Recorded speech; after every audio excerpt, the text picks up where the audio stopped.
जय भीम, जय ज्योति, जय सावित्री, जय फातिमा, उलगुलान हुल जोहार, जय संविधान, जय समाजवाद, सतरंगी सलाम और बहुरंगी सलाम।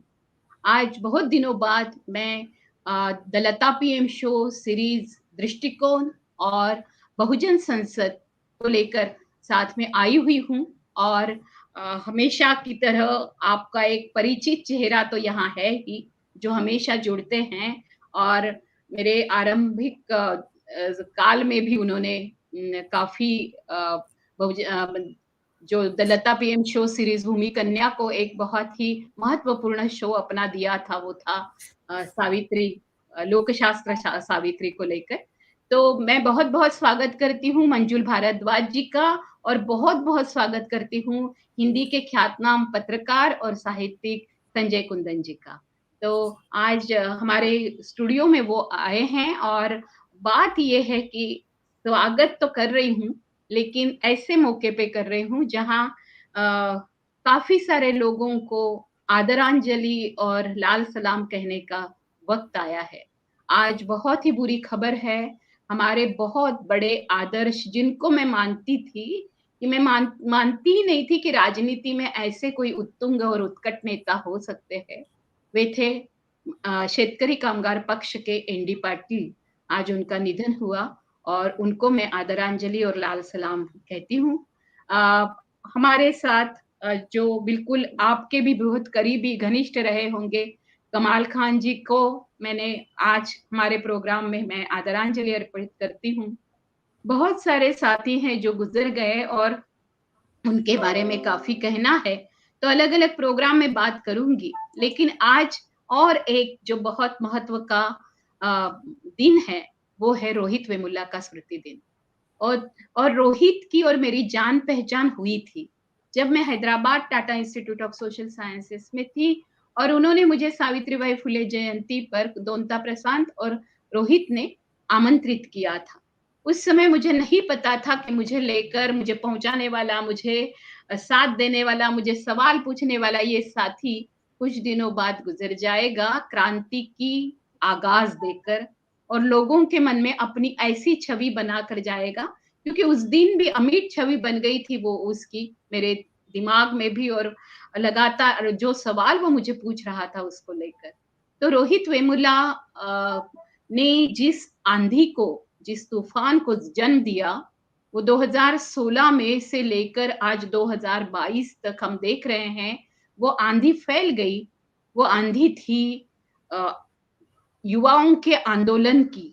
जामिया मिलिया हो या जेएनयू हो या Tata institute of social sciences हो या हैदराबाद सेंट्रल यूनिवर्सिटी हो या गांव-गांव के बच्चे, युवा, छात्र जो है अलग अलग विश्वविद्यालय में पढ़ रहे हो, वहां होने वाले भेदभाव के खिलाफ आवाज उठाने के लिए एक साथ आ गए। इतना ही नहीं, तो वो एक बहुत बड़ा अवसर लोगों ने लिया, और जहां काफी सारे जिनके साथ जो वंचित गुट थे, वो सारे इकट्ठा आके, फिर ट्रांसजेंडर्स हो, एलजीबीटीक्यू हो, सबका एक सैलाब बना और उन्होंने इसके बारे में जो भेदभाव हो रहा है राजनीति में हो, फिर वो वर्ग के तौर पे हो, वो जाति के तौर पे हो, धर्म के तौर पे हो, या छात्र और युवाओं के साथ लगातार एक भेदभाव करते हुए, बिल्कुल पायल तड़वी तक हम अगर देखेंगे, तो ये जो दौर चला है उसके खिलाफ एक तरफ है असुरक्षितता, दूसरी तरफ है कि मैं अगर कुछ कर नहीं पाऊंगा, मैं कार्ल सेगर के जैसा सपना रखता हूँ, मुझे वैज्ञानिक होना है, और हमेशा मुझे पूछा जाता है, मेरे वैज्ञानिक होने को लेकर मुझे कोई भी एक पूरा अवसर प्रदान नहीं होता है, या मेरे लिए कोई विश्वविद्यालय खुला नहीं होता है, लेकिन मुझे वैज्ञानिक कथाओं में जाना है, मुझे अगर लिखना है तो मुझे एक अलग सितारों की दुनिया में कदम रखना है, ये मानने वाला एक स्वप्नदर्शी जो था, एक क्रांतदर्शी जो था, उसको मृत्यु को गले लगाना पड़ा। इस तरीके से कौन सी विडंबना हो सकती है, और उसको लेकर आज हम बातचीत करने वाले हैं। रोहित वेमुला के काफी सारे साथियों ने, और रोहित वेमुला और दोनता प्रशांत की वो जो फोटो है, वो फोटो बहुत फेमस हुई जब वो बाबा साहेब आम्बेडकर को लेकर बाहर निकल रहे थे हैदराबाद सेंट्रल यूनिवर्सिटी से, और अपने हाथों में संविधान है, हक है, लेकिन हकों का अमल नहीं हो रहा है, इससे ज़्यादा विदारक किसी भी तरुणाई को क्या लग सकता है।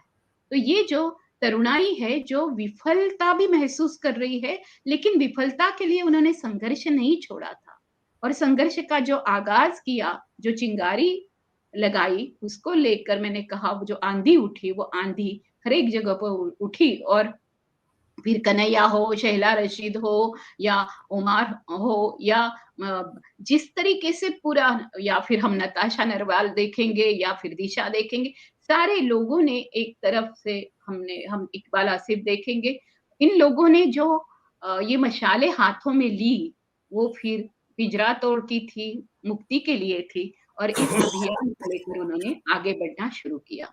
आज इसी को लेकर, रोहित वेमुल्ला को लेकर, मैं भी रोहित वेमुल्ला, ये जो थिएटर ऑफ रिलेवेंस की तरफ से मंजुल भारद्वाज जी एक नाटक प्रस्तुत कर रहे हैं, उस नाटक के लेखक आज हमारे साथ मौजूद है संजय कुंदन जी भी। रोहित वेमुल्ला और थिएटर ऑफ रिलेवेंस, उसका नाम मैंने हमेशा में, मुझे बहुत महत्वपूर्ण लगता है, क्योंकि आज के समकालीन इसमें जिस तरीके से एक रंगभूमि को लेकर, रिलीवेंट रंगभूमि, जो इश्यूज है उसको लेकर उठाना, और उसके बारे में हमेशा अपने रंग कर्म के, रंग चिंतन के द्वारा लोगों के सामने आना, ये मंजुल जी करते आए हैं।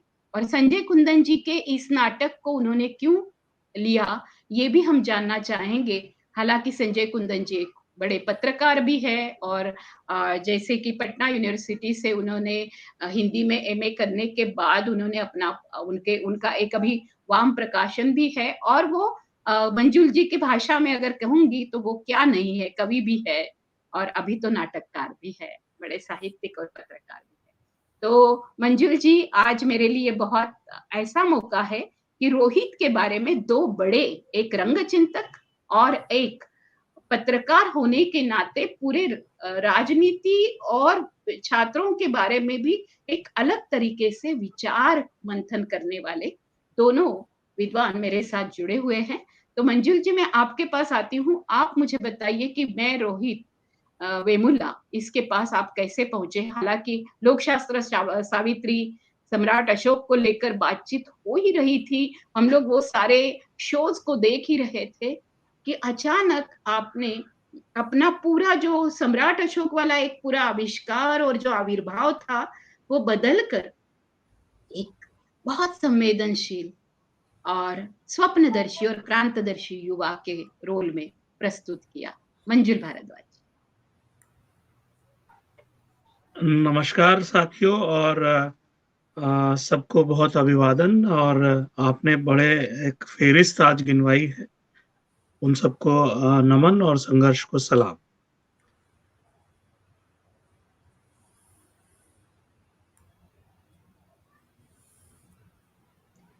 आपकी आवाज नहीं आ रही है मंजुल जी। मंजुल जी, आपकी आवाज। संजय जी, आपकी आवाज आपको सुनाई दे रहा है? हाँ, मंजुल जी की आवाज। हाँ, मंजुल जी की आवाज नहीं आ रही है। हाँ, मंजुल जी की आवाज। मंजुल जी, मैं हाँ, नहीं, मैं आ रहा हूँ, आ गया। ये समझता रहेगी। मैं, आप सुन रही हैं मुझे?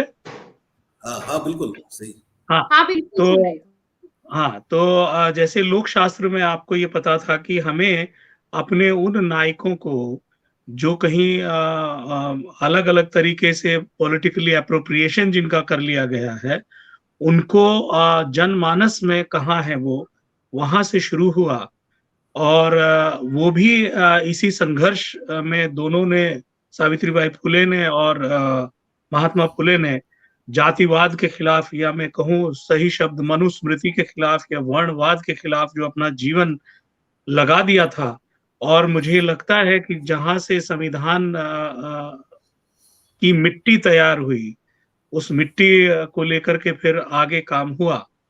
और फिर उसी संविधान को जब संविधान के बहुमत की संख्या, यानी कि जो मैंने राजगति नाटक में कहा भी है कि अगर भीड़ विवेक से संचालित हो तो संविधान बहुत मजबूत है, और भीड़ अगर संख्या बल से संचालित हो तो वो विध्वंस करती है। वही हमने होते हुए देखा, और उसमें पहला जो आंदोलन हुआ वो सीए वाला हुआ, शाहीन बाग उगा, और शाहीन बाग ने जो लोकतंत्र के प्रतिरोध की खुशबू सब जगह फैलाई, और उसके बाद युवाओं ने और युवाओं के साथ किसानों ने भारत की लोकतंत्र को जीवित किया। लेकिन उसके साथ साथ जो हमारा समाज है, उस समाज में एक जहर फैल गया है, और वो जहर मैं कहूं कि विकार है, और वो विकार युवाओं में है।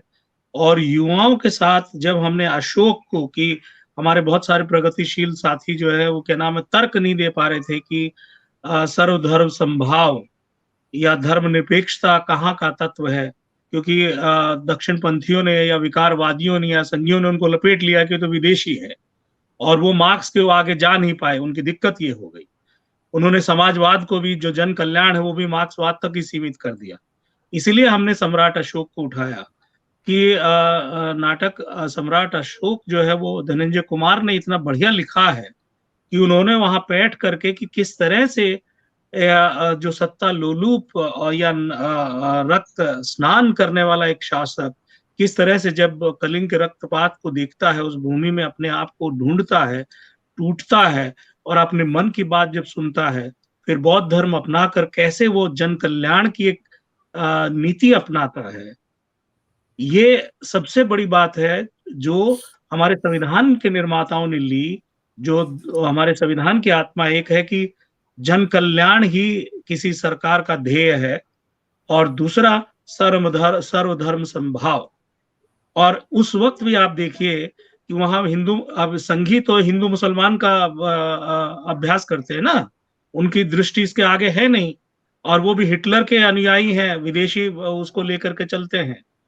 तो उसको लेकर के कि अशोक ने सर्वधर्म समभाव क्यों अपनाया, क्योंकि उस समय भी सनातन धर्म था, बौद्ध धर्म था, जैन धर्म था, यानी कि भारत में हमेशा से सर्वधर्म समभाव की जरूरत रही है, ये उल्लेख होता है। और अशोक कोई गली मोहल्ले का राजा नहीं था, जैसे 480 प्रिंसली स्टेट थे भारत की आजादी के पहले, ऐसा नहीं है। वो उन्होंने यूनान से लेकर कंबोडिया तक राज किया, और वही हमारा शासन मुद्रा है, और वही हमारे मतलब जो कहते हैं ना सरकार, उसका उसकी जो स्टैंप है वो अशोक है। हमारे तिरंगे पे जो चक्र है वो अशोक चक्र है, और वो नीला है, इस बात को ध्यान में रखिए। हमेशा लोग यही करते हैं कि 3 रंग है झंडे में, लेकिन 4 रंग है, ये भी हमें वो करना पड़ेगा। और जब मैंने जब संजय भाई ने वो नाटक मुझे भेजा, तो मैंने संजय भाई को 4-5-6 महीने पहले भेजा था। संजय भाई को मैंने कहा, जैसे ही पहली फुर्सत मुझे व्यक्तिगत तौर पे मिली, ये नाटक कभी भी आ सकता है। हालांकि हम उनका नाटक चौथा स्तंभ तैयार कर रहे थे, और बीच में सब फेस्टिवल और अशोक और लोकशास्त्र साबित के प्रयोग के बाद टीम ने कहा हमें थोड़ा सांस लेने दीजिए। तो मैंने उस समय जो है वो सांस उन्होंने लिया, और रोहित वेमुला तैयार होके मंच पर मैंने प्रस्तुत किया।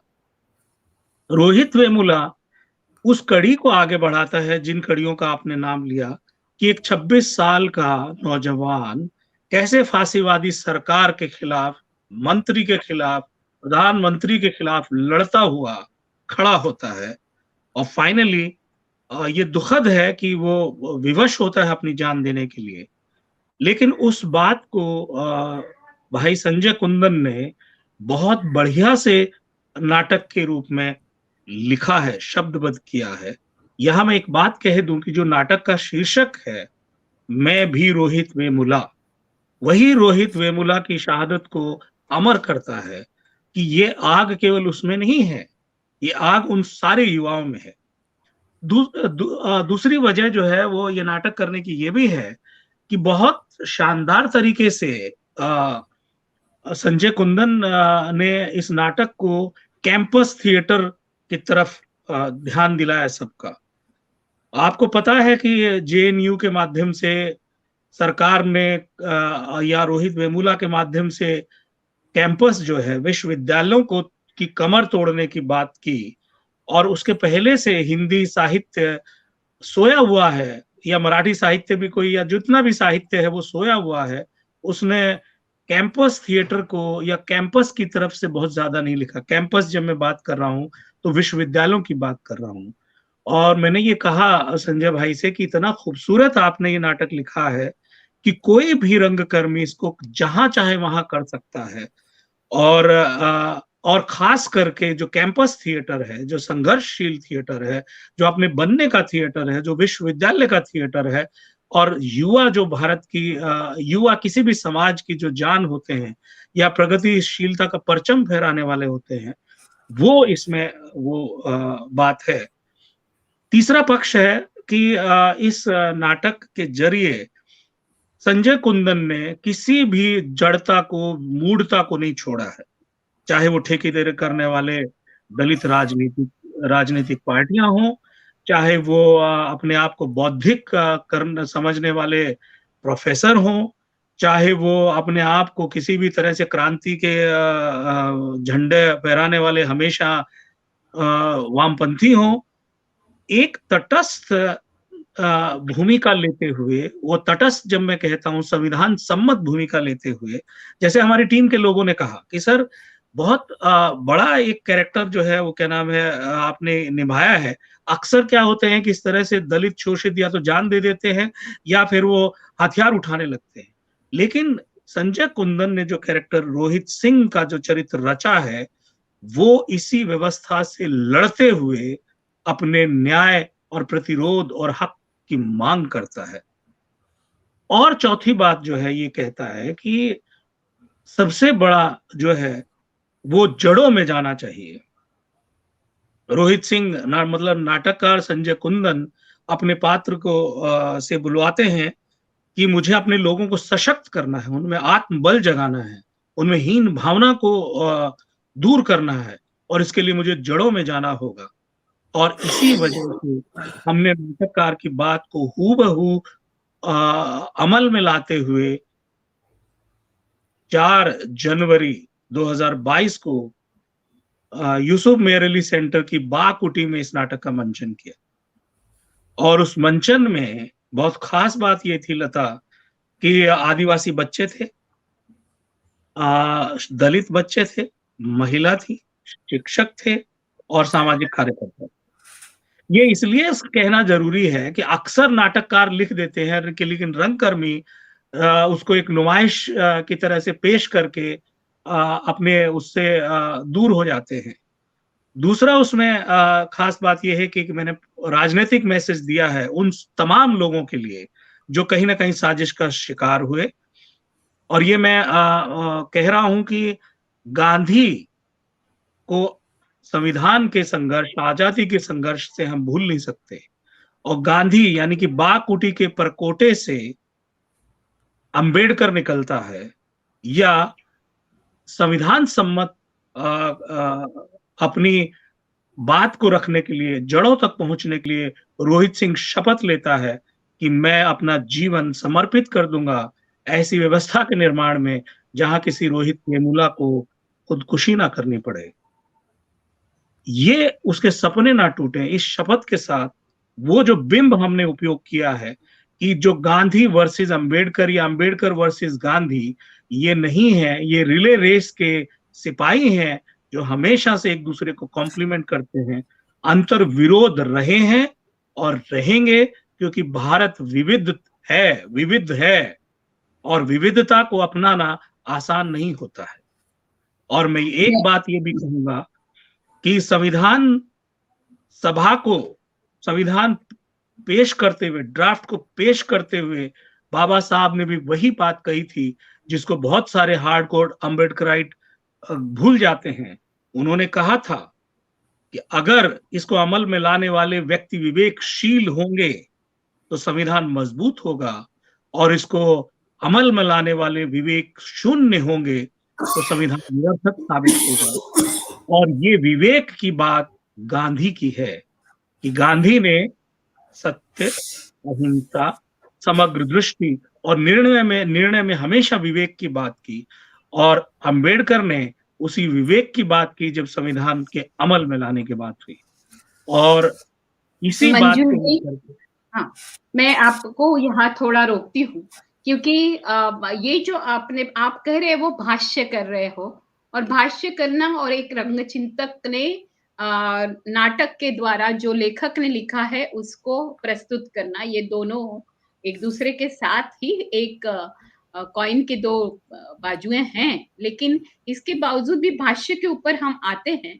लेकिन सवाल ये है कि रोहित के व्यक्तित्व को लेखक ने किस तरीके से समझा और रंगकर्मी ने उसको किस तरीके से ढाला। क्योंकि मैं ये पढ़ भी रही हूँ, मैं देख रही हूँ, मैं हमेशा फॉलो करती रहती हूँ कि मंजुल जी किस तरीके से एक-एक कैरेक्टर में घुसते हैं, उसके बारे में जो लोग देखते हैं वो भी बोलते रहते हैं उनकी प्रतिक्रियाएं। एक रंगकर्मी के पास, एक रंगचिंतक के पास नाटक जाने के पहले आपके दिमाग में ये प्रक्रिया कैसे चली?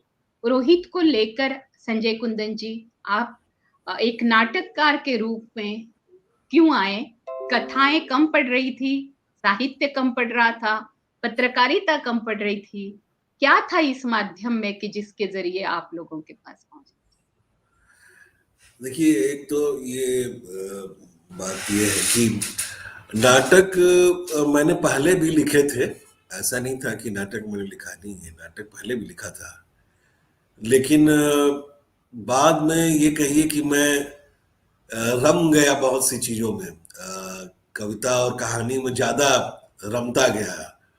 और ये भी हो सकता है कि नाटक लिखने के लिए ज़रूरी है कि आपको एक बेहतर निर्देशक, बेहतर रंगकर्मी का साथ मिले। तो शायद मुझे मंजुल भारद्वाज की प्रतीक्षा थी, ये भी हो सकता है। तो संजोग ऐसा था कि लगा कि मुझे फिर से नाटक लिखना चाहिए। इसकी वजह ये है कि मुझे पिछले कुछ दिन से मतलब ऐसा ये ज़रूर महसूस हो रहा था कि कुछ बातें ऐसी हैं जो सीधे-सीधे लोगों तक पहुँचाई जाएँ।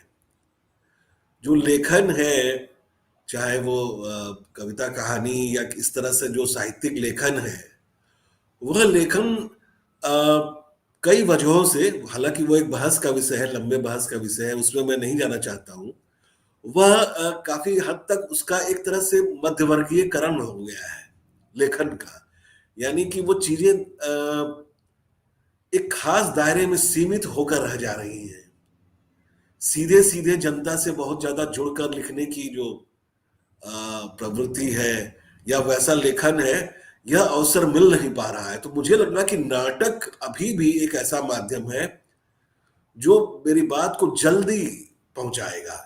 कविता के बारे में कहा जाता है कि वो धीरे धीरे लोगों तक पहुंचती है या परोक्ष रूप से पहुंचती है, लेकिन नाटक सीधे पहुंचता है, प्रत्यक्ष रूप से पहुंचता है। वो सीधा जहां मेरा लक्ष्य है, जो टारगेट ऑडियंस है, सीधे वही पहुंच जाता है अगर प्रयास किया जाए तो कहानी या कविता जैसी विधा की तुलना में नाटक एक ऐसी विधा है जहां हम जल्दी पहुंच जाते हैं, सीधे पहुंच जाते हैं, अगर हमारे भीतर कमिटमेंट है, इच्छा है तो। और माध्यमों में थोड़ा इंतजार करना पड़ता है, वह बात नहीं रह जाती है। तो इसलिए मुझे लगा कि नाटक जैसे माध्यम से इस बात को कहा जाए। क्योंकि अगर मैं रोहित वेमुला को लेकर कहानी लिखता या कविता लिखता, जो कि मैं लिख चुका हूं अलग अलग रूपों में, तो वो शायद धीरे धीरे चीजें पहुंचती, बाद में पहुंचती। नाटक सीधे पहुंच गया, जैसा कि अभी मंजुल बता रहे थे कि वो सीधे उस दर्शक वर्ग तक पहुंच गए जहां तक इसको पहुंचना है।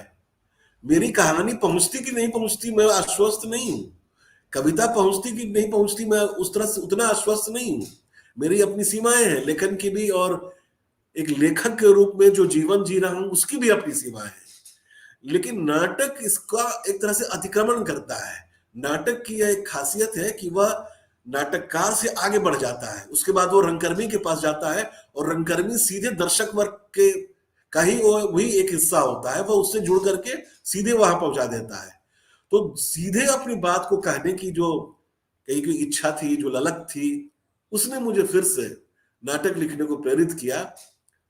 और जहां तक रोहित वेमुला का सवाल है, तो रोहित वेमुला की आत्महत्या के बाद से ही मुझे यह सवाल उद्वेलित करता रहा है। आप देखिए कि सिर्फ रोहित वेमुला ही नहीं, रोहित वेमुला के बाद और भी कई आत्महत्याएं हुई हैं। कई और लड़कों के मामले आए, वो उतने चर्चित नहीं हुए। कई घटनाएं लगातार अभी भी सुनने को मिल रही हैं कि विश्वविद्यालयों में शोषित वंचित तबके के छात्रों के साथ भेदभाव होता है, जिसको अंग्रेजी में बुलिंग कहते हैं। उनको बुलिंग का शिकार होना पड़ता है, उनकी इच्छाएं पूरी बुलिंग नहीं। होता है, ट्रोलिंग होता है, रैगिंग होता है तो और मुझे खास लगता है तौर पे कि यह उनके भीतर, तो मैंने अपने को वो आत्मसात करके देखा कि मैं अगर उनकी जगह होता, मैं इस तबके के साथ अगर खड़ा होकर के अपने को देखता हूं, तो फिर आगे रास्ता क्या है आखिर? क्या मतलब ये चीजें कहां जाएंगी? तो जब मैं रास्ता खोजने लगा तो मुझे लगा एक वही रास्ता है कि कोई अगर उसी रास्ते पर न जाकर के एक अलग रास्ते पर चले और वो संघर्ष करे। एकमात्र रास्ता यही है कि वो संघर्ष का रास्ता अपनाए, और मुझे उसके भी सूत्र इसी समाज से मिले।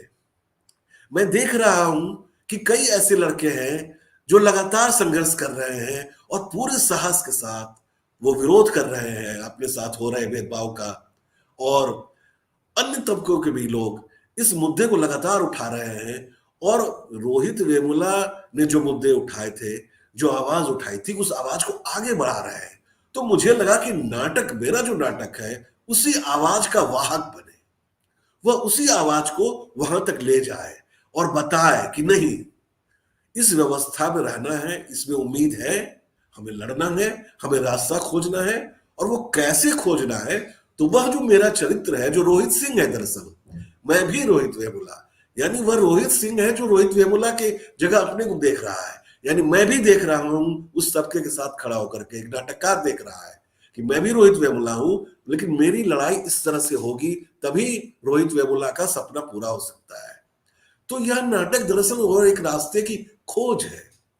यह जो मंजुल बता रहे थे, यह बताता है कि वो लड़ाई होगी और इस लड़ाई में कितने खतरे आएंगे, उस खतरे की ओर भी संकेत किया गया है।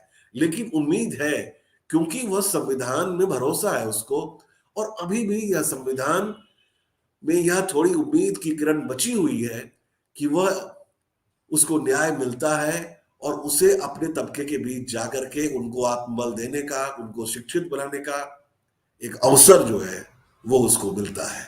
तो यह नाटक उस तरह से उस रास्ते की एक खोज है, एक अन्वेषण है ये नाटक, मुझे ऐसा लगता ये जब संजय जी बता रहे हैं कि उस रास्ते के तरफ की खोज है, तो इसको जब आप मंचन कर रहे थे, तो ये एक पात्र ही है या पूरे सबको साथ में लेकर कोई अलग तरीके का उसके आगे पीछे सारी चीजें हैं, जो पूरा माहौल जो आपके हमेशा रंग चिंतन में आता है, जो समकालीन घटनाएं हैं, उसको लेकर भी बात करता है। मंजुल जी, आप इस नाटक को देखते समय एक रंगकर्मी और रंगचिंतक करके जब देख रहे थे, इसकी प्रस्तुति को कैसे करना ये सोच रहे थे, तो वो क्या बात थी जिसको आप रोहित वेमुला के जैसे, फिर पायल तड़वी हो या फिर बाकी अन्य लोग जिन्होंने आत्महत्या कर ली, लेकिन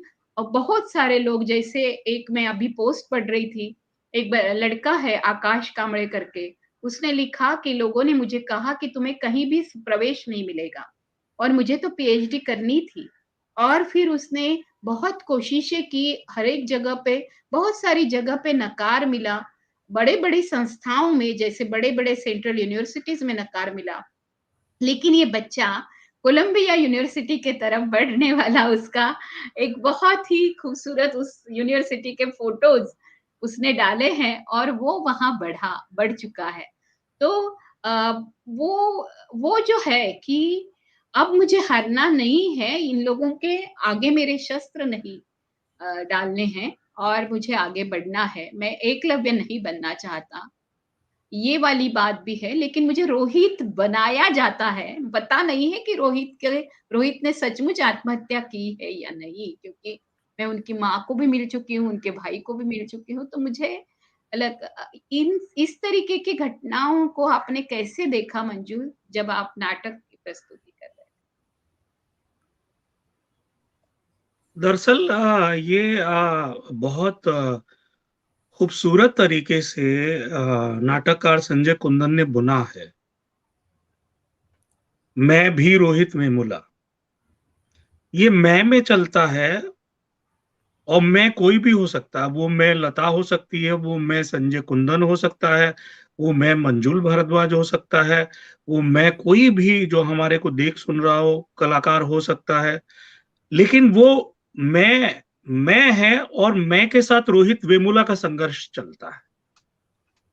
यानी कि वो एक रोहित वेमुला भी नहीं है और रोहित वेमुला भी है। या ये जो मैंने जब पढ़ा और मैंने 3 तारीख को संजय भाई को कहा कि इतनी खूबसूरती से आपने ये शिल्प गढ़ा है, कैसे गढ़ा है, गढ़ गया है, इस पे हम बाद में बात करेंगे। और वो जो चलता है, तो जब मैंने ये पढ़ा तो ये मेरे भीतर उतरता गया और मेरे भीतर उतरता गया। मैं ये बताऊं कि जब मैंने सोचा कि मैं डॉक्टरी नहीं करूंगा तो क्या करूंगा, तो हमने अपने यूनिवर्सिटी के दिनों में एक स्कूल शुरू किया था। मुझसे वो जुड़ता है। वो स्कूल शुरू किया था, मेरे उस वर्ग के मित्र थे और उन मित्रों के साथ हम जो स्कूल है उसको उसमें पढ़ाते थे और मैं मैथ और साइंस पढ़ाता था। वहां से जुड़ता गया और उसके बाद जो लगातार काम करने की जो न्याय संगत जो आवाज है और कई लोगों ने मुझ पे भी बहुत वो छोड़ा। एक समय में जब मैं 94 95 की बात कर रहा हूँ, जब मैं बाल मजदूरों के साथ काम कर रहा था, तो कई लोगों ने कहा, दलितों ने, ये ब्राह्मण है, इसको क्या मालूम है दलित की वेदना क्या होती है, इसको क्या मालूम है। तो वो बहुत सारे टीका टिप्पणियां हुई, छीटाकशी हुई। अ, उसके बाद जो है वो क्या नाम है, ये अलग अलग स्तर पर एक साथ आता है और नाटककार ने ऐसा घोला है वो कि मेरे अंदर, मैंने उसको सामान्य रूप से पढ़ा क्योंकि मैं हमेशा, आपने सवाल पूछा था कि एज ए अभिनेता या एज ए कलाकार किस तरह से मैंने इस नाटक को समझा। और चूंकि अशोक का विराट स्वरूप आप सबने देखा, उसकी उसका बदन देखा, उसका उसकी जो है ऑरा देखा और लोगों ने कहा कि जब वो कलिंग बोलता है थिएटर में तो धड़कने लोगों की वो जो है तेज हो जाती हैं, ये दर्शकों का वो है। उसके बाद से लगातार, क्योंकि 19 मतलब 18 दिसंबर को मैंने अशोक किया और उसके 3-4 दिनों के बाद रोहित वेमुला की तैयारी की, तो मेरे सामने ये चुनौती थी कि उसके उसका जो अशोक का जो लहजा है या उसका जो पंचुएशन है, उसकी जो दृश्यावली है, उसका जो उसके बॉडी और उसके बारे में पूरा अभिनय और रंगमंच समाज बात कर रहा है, तो मैं रोहित वेमुला को कैसे प्रस्तुत करूंगा।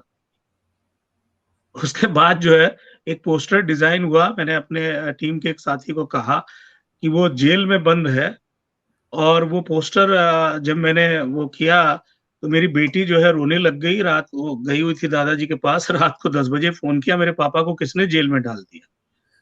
वहां से फिर ये कि ये क्या क्या हो रहा है, तो अपने अंदर जो है वो अपने आप, चूंकि गांव का मैं हूँ, इस भयानक छुआछूत को देखा है। ये अलग बात है कि मेरा वर्ण जो है वो शोषकों का है, लेकिन न्याय संगत, न्याय चेतना के साथ रहते हुए वो संवेदनशीलता है और वो लगातार काम कर रहे हैं। जो मानवता की सोच रखता है, किसी वर्णवाद में विश्वास नहीं रखता है, वो घटनाएं हर तरह की देखी हुई हैं। उनको देखते हुए मैं द्रवित होता गया और मैंने ये नाटक पूरा बमुश्किल जो है 7 से 8 बार पढ़ा होगा और उसके बाद मैं मंच पे उतर गया। और अंतिम 2 दिन पहले मैंने संजय भाई को कहा कि अब मुझसे नाटक पढ़ा नहीं जाता, 2 लाइन पढ़ता हूँ और वो मंचन की तरफ दौड़ता है, मंचित होने की तरफ दौड़ता है।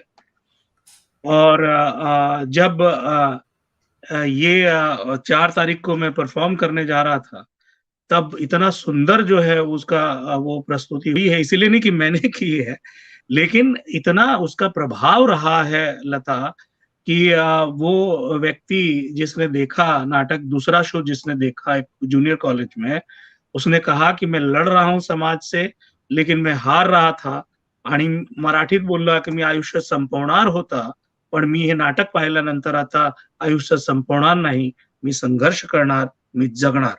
तर नाटककार ने जो उसमें प्राण और जो ध्येय रखा है, वो दर्शक तक पहुंचा. और ये इसी हाँ, मुद्दे पर मैं अभी संजय जी के पास आती हूँ. संजय जी, ये बताइए कि ये जो इस नाटक की जो गहराई है और उस नाटक का जो जिसको हम कहेंगे अ, वो मैं आत्मा शब्द इस्तेमाल नहीं करूँगी क्योंकि उस तरीके से नहीं, मैं सोल के तरीके से उसको नहीं देख रही हूँ. मैं एक गर्भधारणा की तरीके से देख रही हूँ उसको, तो ये किस तरीके से क्योंकि उस नाटक ये ऐसा होता है कि हमेशा गर्भधारणा से लेकर प्रसूति तक की एक पूरी प्रक्रिया होती है और प्रसूति के बाद बच्चा अगर अच्छा यानी निरोगी और एकदम आरोग्यदायी ऐसे पैदा हुआ है, तो उसका एक बहुत अलग असर होता है, बच्चे के तरफ लोगों का ध्यान बहुत जाता है.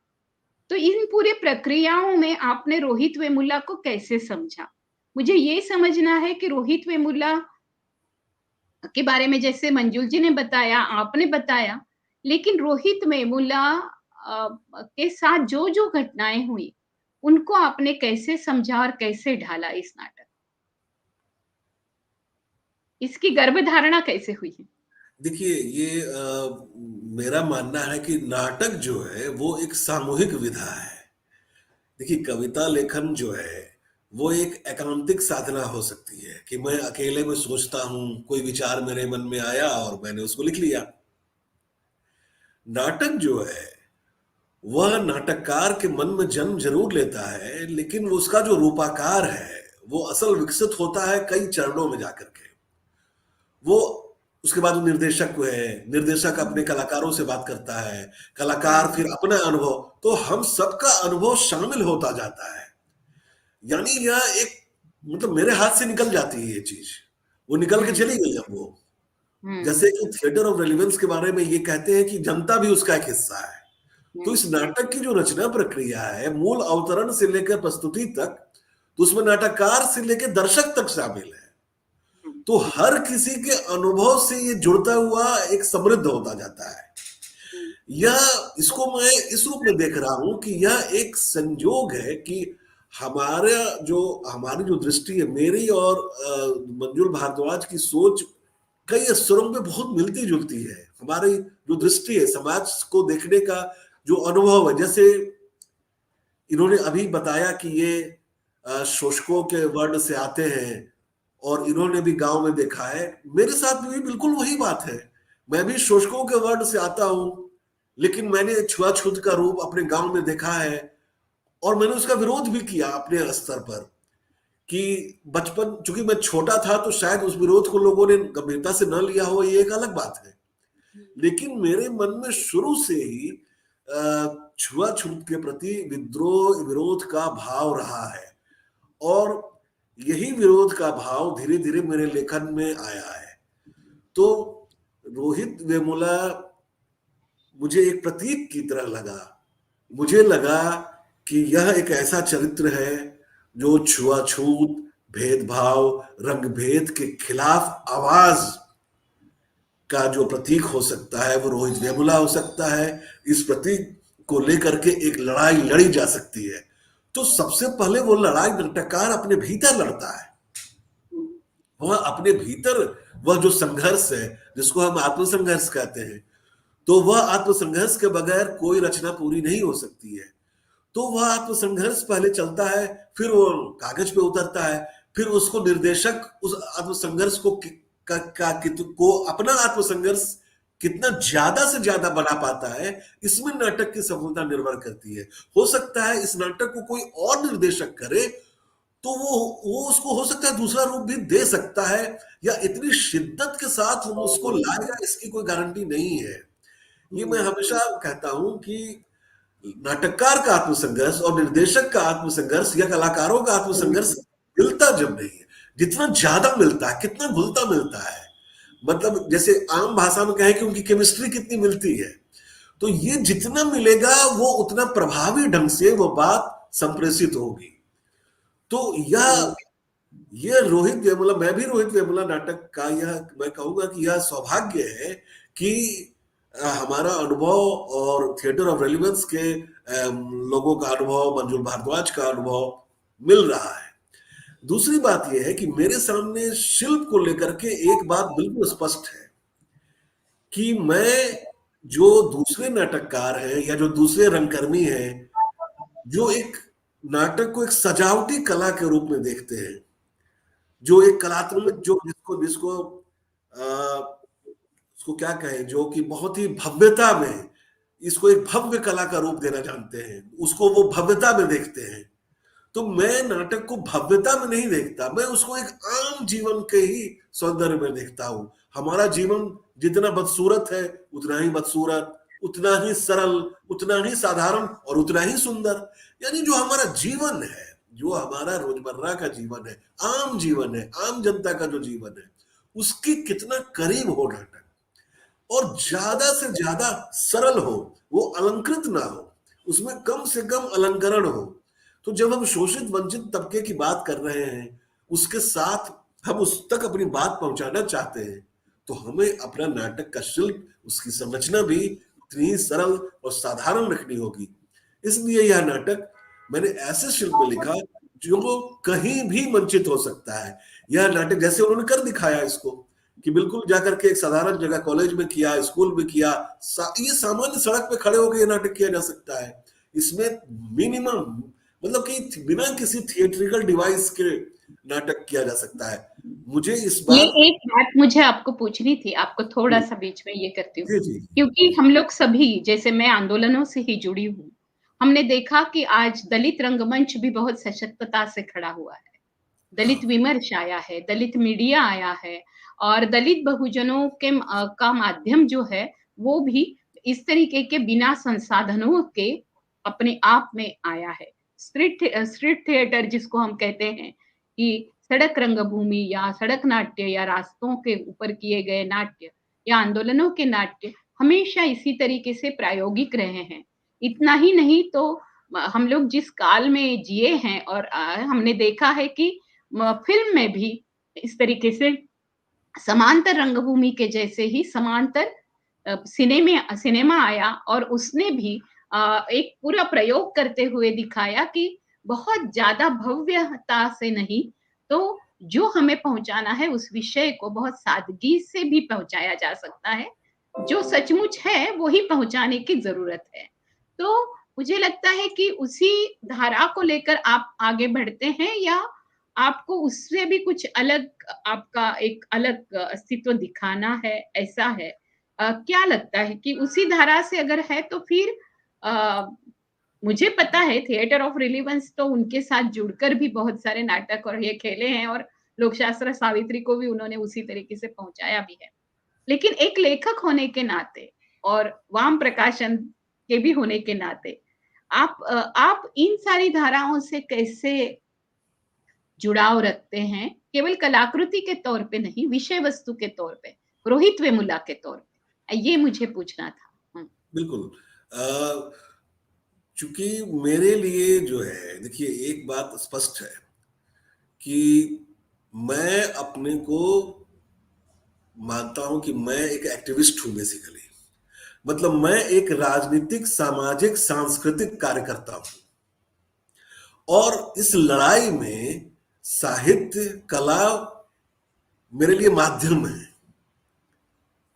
मेरे लिए साहित्य और कला जो है, मतलब इनका ही, मैं इनका कार्य करता हूं, साहित्य और कला का कार्य करता हूं, ये मेरे लिए माध्यम है उस बड़ी लड़ाई के लिए।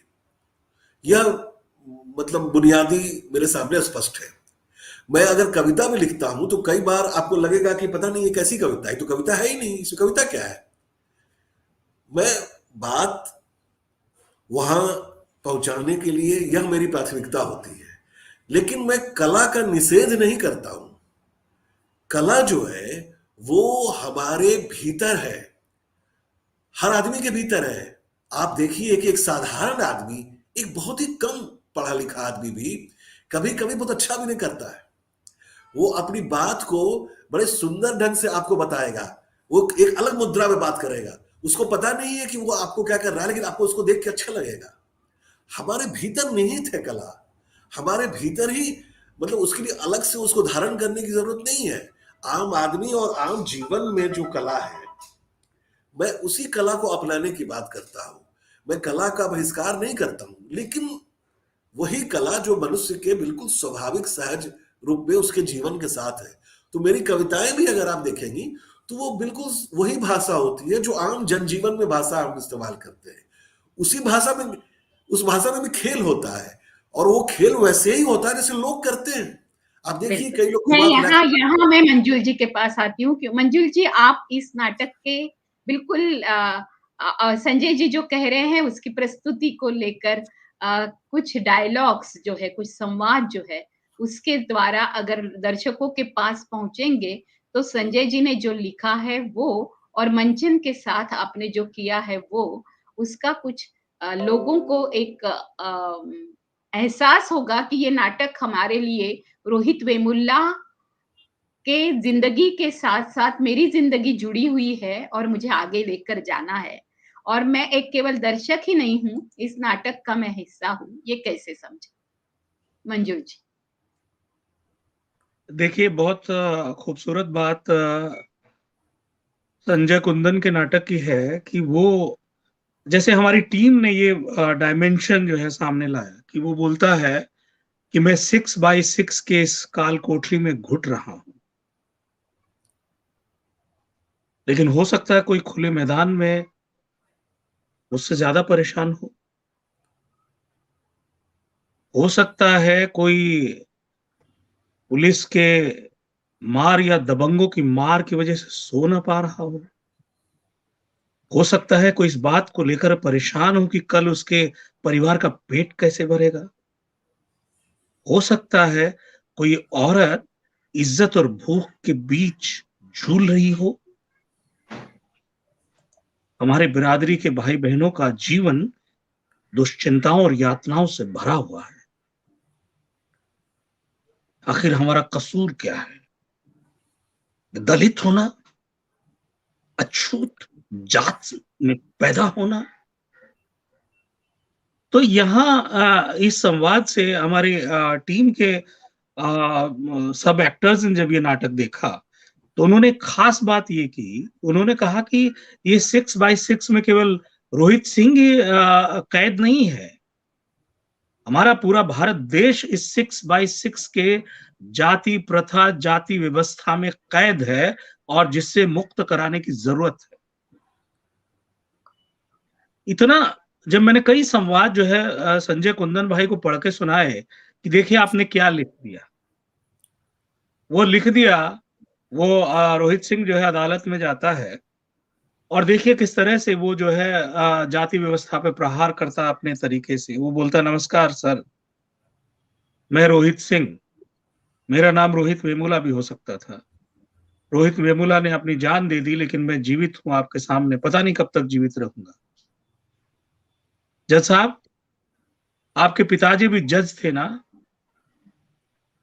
बहुत सुना है मैंने आपके बारे में, आपके पिताजी भी जज थे, लेकिन इस सब के बावजूद मुझे न्याय व्यवस्था पर, जुडिशरी पर भरोसा है, संविधान पर भरोसा है, क्योंकि संविधान में बाबा साहब की आत्मा बसती है। फिर जज साहब उसको पूछते हैं, तुमने असंवैधानिक काम किया है? बोले, मैंने असंवैधानिक काम? तो देखिए संजय कुंदन ने कितनी खूबसूरती से लिखा है कि वो कत्ल भी करते हैं तो उफ तक नहीं होती, और हम उफ कर दें तो बागी हैं। जज साहब, कोई सवर्ण जाति का व्यक्ति किसी दलित को मारकर, उसकी खाल उधेड़ कर, जूती बनाकर पहन भी लेना तो भी संवैधानिकता को आंच नहीं आती, लेकिन एक दलित, वंचित, बहुजन किसी सवर्ण जात के व्यक्ति को एक पत्थर भी मार दे तो संवैधानिकता भर भरा के गिर जाती है। ये संवाद हैं, और हर स्तर पर संजय कुंदन ने उसका तोड़ निकाला है जो तर्क सम्मत है।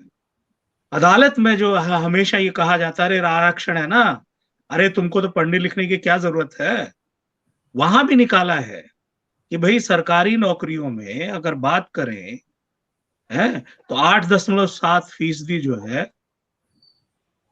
या 13% जो है, या हर एक, मतलब कि एक उसमें निकाला है कि सिर्फ 43% सफाई कर्मचारी में ही हम क्यों हैं। और जज साहब, इसलिए नहीं कि हम पढ़े लिखे नहीं हैं। 2011 की जनगणना के हिसाब से जब राष्ट्रीय साक्षरता दर 74% थी तो दलितों में 66% थी, बावजूद इसके कि 40% कभी स्कूल नहीं गए। केंद्रीय विश्वविद्यालय, professor, teaching non teaching staff, मतलब एक इतना खूबसूरत किया है। और एक खास बात जो है वो बहुत वो करती है, वो ये करती है कि हमसे कहा जाता अपने धर्म पर गर्व करो। कैसे करें गर्व सज्जद साहब, जब धर्म हमको तिरस्कार, अपमान, छुआछूत के सिवाय कुछ नहीं देता। फिर एक जगह वो तर्क करके बात करता कि मैंने हम शांति प्रिय प्रतिरोध की का आह्वान किया था, लेकिन पुलिस ने हमारे पर लाठीचार्ज किया, तो हमारे भी कुछ साथियों ने उन स्वर्ण जात के लोगों को लाठियों से पीटा जो हमें रोक रहे थे। पर क्या करते जज साहब, ये आज का गुस्सा नहीं है, ये 1-2 दिन का गुस्सा नहीं है, ये पीढ़ी दर पीढ़ी उनकी आत्मा को लहूलुहान करता हुआ गुस्सा है, जो उन्हें भेदभाव, छुआछूत के डंक से मिलता है। सबको उनकी मारपीट दिखाई देती है, लेकिन उनके अंदर का हाहाकार नहीं दिखता। ये शब्दों की जो मशाल है संजय कुंदन ने जो कागज पे जलाई है, ये पूरे हिंदुस्तान का, मैं ये कहूं कि कैंपस थिएटर का और युवाओं की प्रतिरोध की आवाज का मुखर बिंब है, और ये पूरे भारत को रोशन करेगा। बहुत जगह ये व्यक्तिगत भी बात करते हैं कि बहुत अच्छी नींद आ रही, आज अच्छा सपना देखा। सपने में माँ ने कहा, बेटा आजा, रोटी बन गई है। माँ, जब हम सब लोगों को इकट्ठा कर रहे थे तो माँ हर एक औरत को जाके बोल रही थी, जय भीम, जय भीम, जय भीम। उस दिन मुझे मैक्सिम गोर्की की माँ याद आ गई। माँ,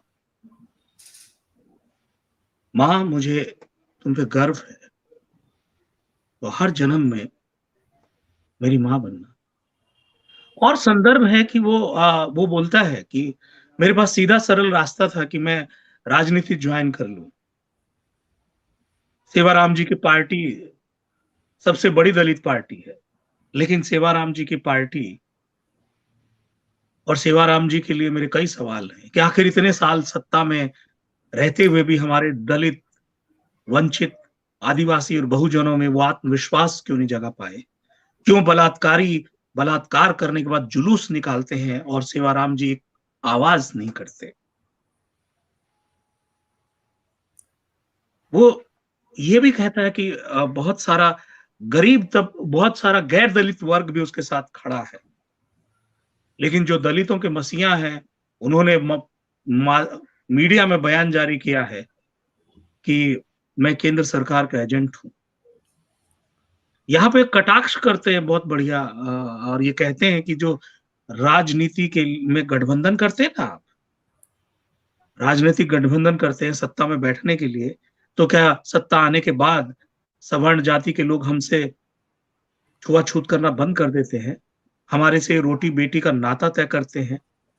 क्या ये राजनीतिक गठबंधन सामाजिक गठबंधन में तब्दील हो जाता है? वो बहुत सारा और भी एक कटाक्ष करते हैं संजय कुंदन। वो कहते हैं कि नहीं, मुझे मान मिल रहा है, कई राजनीतिक विश्लेषक लिख रहे हैं, मैं दलित राजनीति या बहुजनों की राजनीति का एक चर्चित संभावना हूं, लेकिन नहीं, मुझे इतने में नहीं रुकना है। अक्सर हम थोड़े से संघर्ष के बाद नायकत्व की पूजा करने लगते हैं, हीरोइज्म की पूजा करने लगते हैं, और संघर्ष नहीं वहीं खड़ा रहता है और हम केवल नायकत्व हीरोइज्म के पीछे दौड़ने लगते हैं। और यही वजह है कि दुनिया भर में वामपंथी आंदोलन के फ्लॉप होने की, उसका पतन करने की, उसके असफल होने की।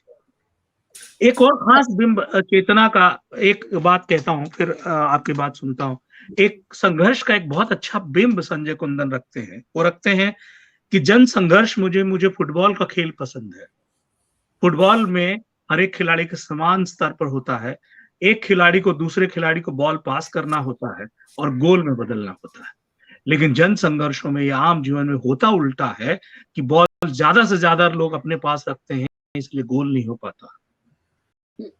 मैं अपने यहाँ से जेल से बाहर निकलूंगा तो मैं अपने साथियों में अपने जन संघर्ष के लिए फुटबॉल के खेल की रणनीति अपनाने के लिए कहूंगा। जी लता। बहुत खूबसूरत। और जब एक लेखक के वाक्य एक कलाकार और एक दिग्दर्शक और चिंतक जब प्रस्तुत करते हैं और उसी भाव से, जिस भाव से आपने कहा, और मुझे लग रहा है कि मैं भी जुड़ गई हूँ, क्योंकि मैंने तो शुरुआत से रोहित को देखा। रोहित के जो संघर्ष हुए, उसके बाद में जितनी सारी पीढ़ियां, जितने सारे लोग उभर कर आए मैं और एक बात और कह दूं। संजय कुंदन का ये नाटक इतना सरल है कि कोई एक्टिंग करने जाएगा तो वो इस नाटक को कर नहीं पाएगा। वही तो, ये जो सरलता है, बहुत खूबसूरत बात कही आपने। वो एक्टिंग नहीं, मेरा कहना ये है कि रंग कर्म नहीं, लेकिन एक थोड़ा सा ये होता है कि वो मंजूर ही क्यों प्रस्तुत करे फिर। तो वो क्लिष्टता जो होती है, वो क्लिष्टता होती है, वो कॉम्प्लेक्सिटी जो है, वो व्यामिश्रता जिसको कहते हैं, वो सरलता मंजुल में ने ही है। शुरुआत की है, आपकी 4, 5, 6, 10 कलाकार जो है वो इसको परफॉर्म करना चाह रही हैं। और एक बात, ये एकल नाटक नहीं है, ये नाटक है जो अकेला भी कर सकता है कोई, और 10 पात्रों के साथ भी कर सकते हैं। मैं तो आपके आप बारे जानते में हैं उन नहीं सब कह रही हूँ कलाकारों मंजुल जी, मैं आपके बारे में नहीं कह रही हूँ। मेरा कहना यह है कि बहुत सरल प्रकृति का नाटक जो है, लेखक दिखता है, वो सरल प्रकृति का बहुत बार नहीं होता है उसके अंदर। जैसे अभी आपने जब बात की, तो ये सरल प्रकृति नहीं है। आमतौर पे लोग क्या मानते हैं? आमतौर पे लोग मानते हैं कि हाँ, छुआछूत होती है तो इतना बड़ा आडंबर क्यों बचाना है, ये आडंबर क्यों? लेकिन ये जो है उस आडंबर नहीं है, बल्कि ये हमारे इतने पीढ़ियों से भुगतान है, ये उसके बीच की व्यामिश्रता है। और उस व्यामिश्रता को समझने वाले लोगों के द्वारा जब नाटक आएगा, तो वो प्रस्तुति उस तरीके से होगी जो सचमुच रोहित वेमुला से रोहित सिंह के साथ थी।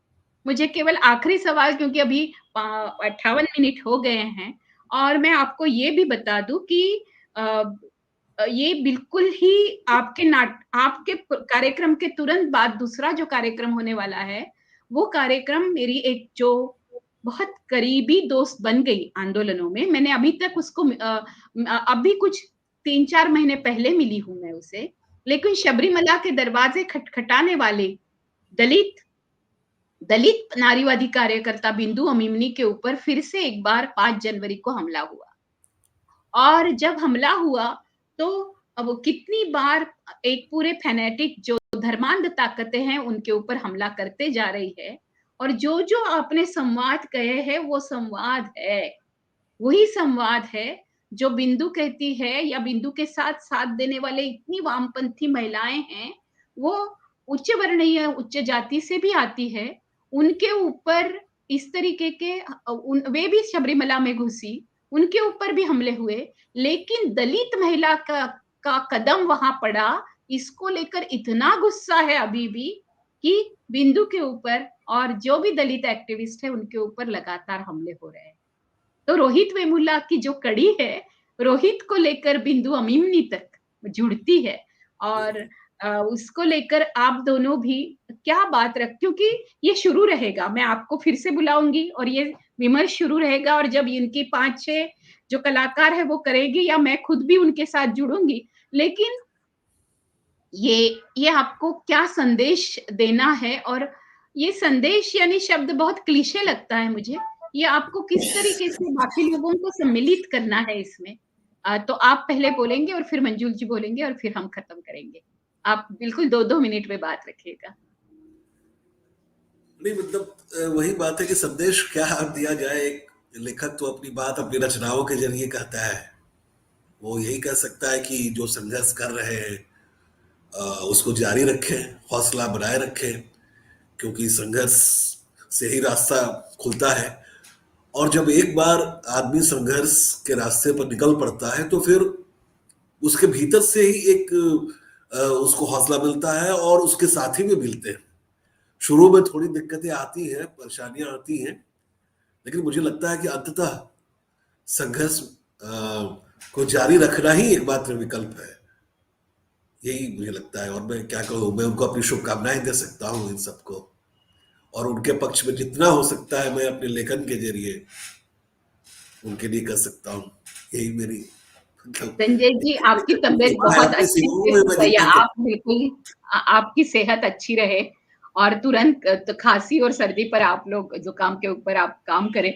लेकिन मैं आपको बता दूं कि बहुत ही महत्वपूर्ण रहा है आज आपका आना, और जब मंजूल जी और आप फिर से मिलेंगे और फिर और भी बात करेंगे तो और भी बात होगी ही। मंजूल जी, आपको क्या कहना है संजय जी बहुत विनम्र है और बात नहीं कर रहे हैं। उनकी जो रचना है बस उतना दे सकता हूँ ऐसे वो कह रहे हैं, लेकिन ये कोई बात नहीं है। आपने कविता, कथा, पत्रकारिता, नाटक के द्वारा और आपके लेखन के द्वारा नवभारत टाइम्स में भी लगातार आपने लोगों को जो दिया है वो बहुत महत्वपूर्ण रहा है। मंजूल जी। मैं भी रोहित वेमुला का एक संवाद बोलता हूँ और खत्म करता हूँ। बोला कि मेरी उम्र भले ही छोटी रही हो, लेकिन मैंने हर युवा दिल में वो चिंगारी जगा दी है। हमारा मकसद बता दिया है कि हम क्यों लड़ रहे हैं। अब चाहे ये मुझे मार भी देना तो भी कुछ फर्क नहीं पड़ता। मैंने आग तो सुलगाई दी है और वो आग भड़केगी, लेकिन मुझे अपने आप को मजबूत करना है, क्योंकि मेरे बाद कोई और लड़ेगा ये लंबी लड़ाई। तो ये लंबी लड़ाई और संघर्ष जो है वो बिल्कुल एक कड़ी दर कड़ी है, और ये कड़ी दर कड़ी चलता रहेगा। और ये तब तक चलता रहेगा जब तक कि सबसे बड़े अमानवीय मान्यता जिसको हम वर्ण कहते हैं उसका खात्मा भारत से नहीं होता। क्योंकि कितने भी इतिहास और विश्लेषण के पुरावे इकट्ठा कर लीजिए, ये तो मानते हैं ना कि हम मनुस्मृति में विश्वास करते हैं और उसमें वर्ण व्यवस्था में विश्वास करते हैं। तो इसी से यही शुरू और यही खत्म है कि वर्ण व्यवस्था को स्वीकार करने वाला विकारी है, क्योंकि जो समानता और समता विरोधी है वो मनुष्य होने का हकदार नहीं है, भले ही मनुष्य का शरीर लिया। तो ये जो संघर्ष है, ये जो चेतना है, ये हमें चेतना की लौ जगाते रहना है। और यही हमारा समर्पित मनुष्यता, मानवतावाद और इंसानियत के लिए कलाकार, व्यक्ति, संविधान सम्मत नागरिक होने का अधिकार है, कर्तव्य है। बहुत खूबसूरती से आप दोनों ने बातें रखी। जो बात हमेशा एक मिसाल बनकर जब सामने आती है, तो मैंने कहा वैसे एक छोटी सी चिंगारी से आंधी उठती है। और मैंने देखा कि जिन लोगों ने अपनी शहादत दी, जिन लोगों ने अपने इस विश्व को बदलने की कोशिश की, ये पूरे जो दकियानुसी जो ख्याल है उनको चैलेंज किया, चुनौती दी, उन लोगों ने एक हमेशा इतिहास रचा।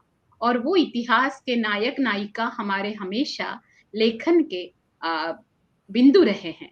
और जब वो लेखन के द्वारा या हमारे आविष्कार के द्वारा आ जाते हैं, तो वो जनता के पास पहुंचाने का काम, एक जैसे कि संजय जी ने कहा और मंजूल जी ने कहा, और मैं खुद भी उनमें हूँ, जो एक केवल सामाजिक कार्यकर्ता के रूप में नहीं, साहित्यिक हो, रंगकर्मी हो, कवि हो, ऐसे कार्यकर्ता एक इस समकालीन संदर्भ में, रिलीवेंस में अपने खुद को कैसे प्रस्तुत करते हैं। वो खुद को माफ नहीं कर सकेंगे अगर वो इस समय सावित्री, अशोक या रोहित नहीं लाएंगे। तो ये बहुत बड़ी बात है कि आपने लोकशास्त्र सावित्री को लेकर लोगों के दिमाग को झकझोरा और कहा कि आपके अंदर की सावित्री को जगाओ। आपने सम्राट अशोक को लेकर फिर से एक बार इस देश में कलिंग में जो कुछ रक्तपात हुआ था, उसके बाद उभर कर जो शोक में ही नहीं डूबकर अशोक बन गया, उस अशोक को लेकर पूरे सारे विश्व में एक अलग तरीके के विश्वविद्यालय को खुलवाया, जो है करुणा, अहिंसा, शांति, मुदिता और मैत्र को लेकर अपनी बेटी संघमित्रा को और अपने बेटे को जो भेजकर लोगों के पास पहुंचाया। आज संजय कुंदन जी का जो नाटक है, उस नाटक को रोहित वेमुला से लेकर रोहित सिंह तक हो, या फिर पायल तड़वी हो, या अभी मैं जिस तरीके से बिंदु अमीमनी को लेकर कार्यक्रम करने वाली हूँ, ऐसे कई सारे कार्यकर्ताओं की आवाज को प्रस्तुत किया। इसलिए मैं आपकी बहुत बहुत आभारी हूँ। संजय कुंदन जी आपकी भी, और मंजूल जी आपकी भी। लगातार एक हमारी बातचीत चलती रहेगी। हम है और हमारी ताकत है, वो दिखाने की बात है। तो साथियों, बिल्कुल अभी मेरे साथ जुड़ जाइएगा 6:10 पे। हम बिंदु अमीमनी को भी मिल रहे हैं और केरला के बहुत सारे यानी करीबन बहुत सारे लोगों ने मुझे संपर्क किया। उसमें से 3 जो नारीवादी कार्यकर्ता है, प्रोफेसर है, चिंतक है, और खास तौर पे वहाँ एक पूरा माहौल बना है। इंदिरा जयसिंह ये केस लड़ रही हैं, और इंदिरा जयसिंह ने केरला स्टेट गवर्नमेंट को भी खत लिखा भी है, और इसको लेकर फैनेटिक ताकतों के खिलाफ लड़ने वाली 3 आवाजें केरला में से, फिर असम में से मेहनूर नूरी, और महाराष्ट्र में से छाया खोबरागड़े अभी हमारे साथ जुड़ रही है। 6:10 पे जरूर देखिएगा बहुजन संसद और the Lata PM show series Bhoomi Kanya. तब तक के लिए जिंदाबाद। जय भीम, जय ज्योति, जय सावित्री, जय फातिमा, हुल गुलान हुल जोहार, जय संविधान, जय समाजवाद, सतरंगी सलाम और बहुरंगी सलाम। हम है। अच्छा, थैंक यू।